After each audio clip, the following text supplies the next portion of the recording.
Hallelujah, price the lord. ದೇವರ ಪರಿಶುದ್ಧ ನಾಮಕ್ಕೆ ಸ್ತೋತ್ರವಾಗಲಿ. ಈ ದಿನ ಸಂಜೆಯಲ್ಲಿ ಒಂದು ಪ್ರಾರ್ಥನೆ ಮಾಡಿಕೊಳ್ಳೋಣ. ಪ್ರಾರ್ಥನೆ ಮುಗಿದ ನಂತರ ಒಂದು ವಾಕ್ಯ ಸಂದೇಶವನ್ನು ತೆಗೆದುಕೊಳ್ಳೋಣ ಎಂಬುದಾಗಿ ಇವತ್ತು ದೇವರ ಒಂದು ಕರ್ತನು ಒಂದು ಕೊಟ್ಟಂತಹ ಒಂದು ವಾಕ್ಯ ಸಂದೇಶವಾಗಿದೆ. ಧರ್ಮೋಪದೇಶ ಕಾಂಡ 23ನೇ ಅಧ್ಯಾಯ ಅಲ್ಲಿ 21ನೇ ವಾಕ್ಯ ವಚನ ಹೇಳ್ತದೆ, ನಿಮ್ಮ ದೇವರಾದ ಯೆಹೋವನಿಗೆ ಅರಿಕೆ ಮಾಡಿದ ಮೇಲೆ ಅದನ್ನು ತಡ ಮಾಡದೆ ತೀರಿಸಬೇಕು. ಹಲ್ಲೆಲೂಯಾ. ದೇವರಿಗೆ ಮನುಷ್ಯನಿಗೆ ಏನಾದರೂ ಒಂದು ಸಹಾಯ ಮಾಡ್ತೀನಿ, ಅದು ಕೊಡ್ತೀನಿ, ಇದು ಕೊಡ್ತೀನಿ ಅಂತ ಹೇಳಿ ಒಂದು ಮನಸ್ಸು ಮಾಡಿ ಮಿಸ್ ಆದ್ರೆ ತೊಂದರೆ ಇಲ್ಲ ಪ್ರಿಯರೇ. ಆದರೆ ದೇವರ ಹತ್ರ ಹೊತ್ತ ಅರಿಕೆಯನ್ನು ತಡ ಮಾಡದೆ ತೀರಿಸು ಎಂಬುದಾಗಿ ವಾಕ್ಯ ವಚನವನ್ನು ಇಲ್ಲಿ ಪ್ರಕಟವಾಗ್ತದೆ. ಹಲ್ಲೆಲೂಯಾ.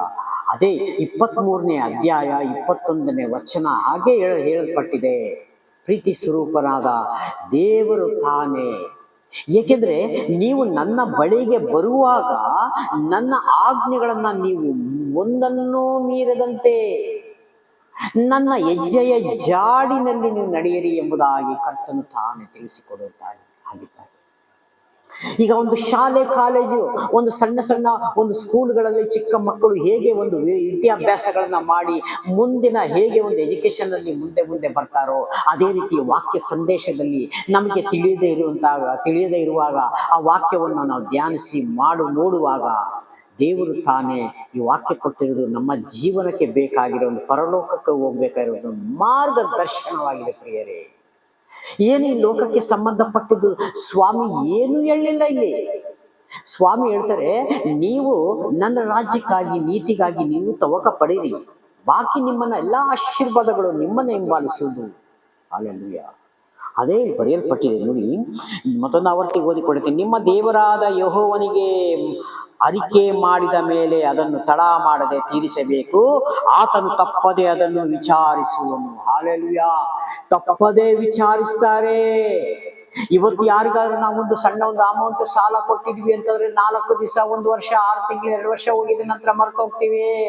ಆದರೆ ದೇವರು ಅದು ತಪ್ಪದೆ ಕೇಳ್ತಾರೆ, ಲೆಕ್ಕವನ್ನು ಕೇಳ್ತಾರೆ. ನೀ ನನ್ನ ಹತ್ರ ಅರಿಕೆ ಮಾಡಿದ್ಯಲ್ಲ ಪ್ರಿಯನೇ, ಮಗನೇ, ಮಗಳೇ, ನೀನು ಯಾಕೆ ಅರಿಕೆಯನ್ನು ತೀರಿಸಲಿಲ್ಲ? ದೇವರಿಗೆ ನಾವು ಏನೂ ಮಾತನಾಡ್ಲಿಕ್ಕಾಗುವುದಿಲ್ಲ ಪ್ರಿಯರೇ. ಹಲ್ಲೆಲೂಯಾ.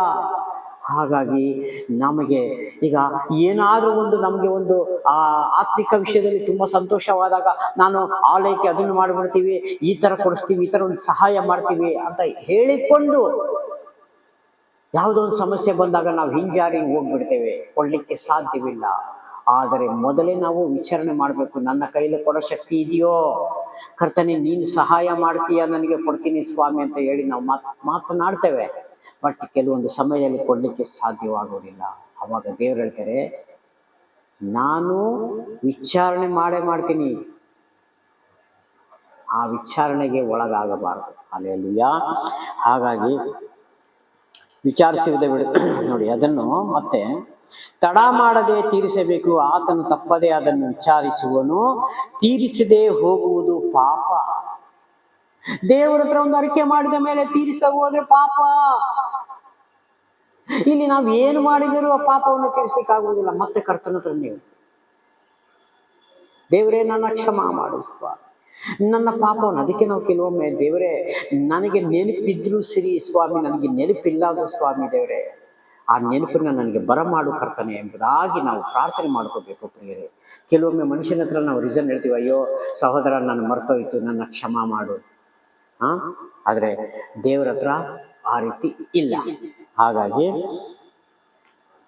ನೋಡಿ, ಕೆಳಗಡೆ ಹೇಳ್ತದೆ, ನೀವು ಅರಿಕೆ ಮಾಡದಿದ್ದರೆ ದೋಷವೇನು ಇರಲಿಲ್ಲ, ಆದರೆ ಬಾಯಿಂದ ನುಡಿದಿದ್ದನ್ನು ನೆರವೇರಿಸಲೇಬೇಕು. ನಿಮ್ಮ ದೇವರಾದ ಯೆಹೋವನಿಗೆ ಬಾಯಿಂದ ಅರಿಕೆ ಮಾಡಿಕೊಂಡಂತೆಯೇ ಅದನ್ನು ಒಪ್ಪಿಸಲೇಬೇಕು. ಹಲ್ಲೆಲೂಯಾ.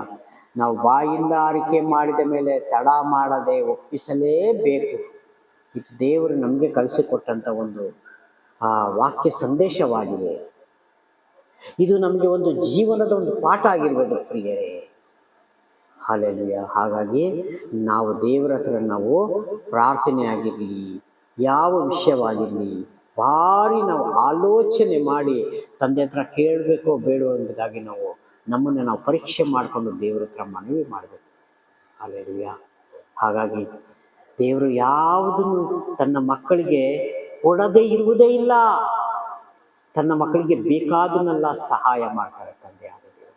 ಅದರೊಳಗೆ ನಾವು ನಿಜವಾಗಲೂ ದೇವರ ಭಯ ಭಕ್ತಿಯಿಂದ ನಾವು ನಡೆಯೋದಾದರೆ ಯೇಸು ಸ್ವಾಮಿ ಎಂದಿಗೂ ನಮ್ಮನ್ನು ಕೈ ಬಿಡದಂತೆ ನಮ್ಮನ್ನು ನಿತ್ಯ ರಾಜ್ಯಕ್ಕೆ ಕರ್ಕೊಂಡೋಗಲಿಕ್ಕೆ ಸಹಾಯ ಕೃಪೆ ಎಲ್ಲ ಪರಲೋಕದಿಂದ ಒದಗಿ ಬರ್ತದೆ ಪ್ರಿಯರೇ.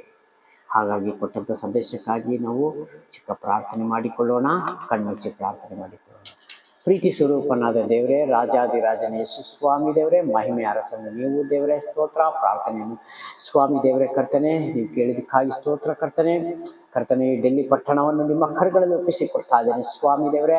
ಇರುವಂಥ ಪ್ರತಿಯೊಂದು ಸ್ವಾಮಿ ದೇವರೇ ಕರ್ತೇನೋ ಒಂದು ಸ್ವಾಮಿ, ಒಂದು ಪ್ರಧಾನಮಂತ್ರಿ ಇರ್ಬೋದು, ಒಂದು ಮುಖ್ಯಮಂತ್ರಿಗಳು ಇರ್ಬೋದು, ದೊಡ್ಡ ದೊಡ್ಡ ಅಧಿಕಾರಿಗಳು ಇರ್ಬೋದು ಸ್ವಾಮಿ. ಈ ದೇಶದಲ್ಲಿ ಸ್ವಾಮಿ ದೇವರೇ ಕರ್ತನೆ, ನಮ್ಮ ಭಾರತ ದೇಶದಲ್ಲಿ ಸ್ವಾಮಿ ಎಲ್ಲವನ್ನು ಕರ್ತನೆ ಒಂದು ದೊಡ್ಡ ಕರ್ತನೆ ಒಂದು ರಾಜಧಾನಿಯಾಗಿದೆ ಸ್ವಾಮಿ ದೇವರೇ. ಈ ದೇಶ ಈ ಊರುಗಳನ್ನು ನಿಮ್ಮ ಕರಗಳಲ್ಲಿ ಒಪ್ಪಿಸ್ಕೊಡ್ತಾ ಇದ್ದೀನಿ ಸ್ವಾಮಿ. ನಸರೇನ ಯೇಸುವಿನ ನಾಮದಲ್ಲಿ ಬೇಡಿ ಹೊಂದುತ್ತೇನೆ ಜೀವಳ ತಂದೆ ದೇವರೇ. ಸ್ತೋತ್ರವಾಗಲಿ. ಎಲ್ಲರನ್ನೂ ದೇವರ ಆಶೀರ್ವದಿಸಲಿ. ಆಮೆನ್.